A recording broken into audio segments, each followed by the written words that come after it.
Welcome back into Fox 13 News. Well, the war in Ukraine is not letting up.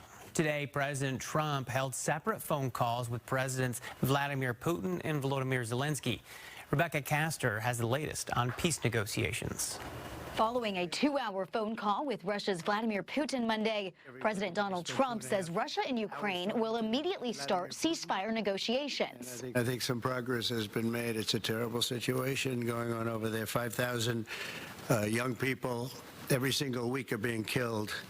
So hopefully we did something. We also spoke to the heads of most of the European nations. But the White House plans to take a back seat when it comes to the specifics of a deal, leaving it up to the two parties involved. They were trying to get that whole thing wrapped up. What a shame that it ever started in the first place. Putin also confirmed Monday he's ready to work with Ukraine on a path to peace and says negotiators who met with Ukrainian officials for the first time in Turkey last week are back in contact.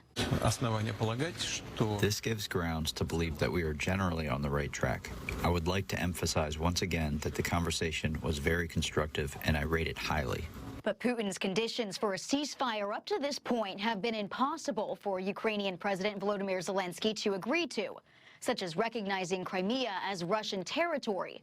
And without the U.S. involved in negotiations, it's unclear if a deal can realistically be reached. We're going to try to end it, but if we can't end it, we're eventually going to say, you know what, that was worth a try, but we're not doing it anymore.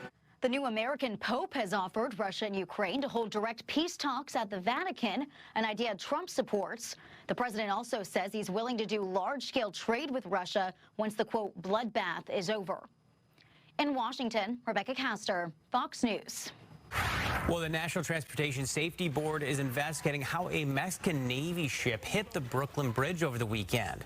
The crash killed 2 people and injured several others. The Mexican Navy training ship was on a global goodwill tour and was scheduled to visit 22 different ports over the next year. The ship was supposedly on its way to New York City, where it started reversing all of a sudden at a high speed. The captain that was maneuvering the ship lost, I guess, power of the ship and the current mechanical function caused the ship to go right into the pillar of the bridge. The NTSB says it could take a few months to figure everything out.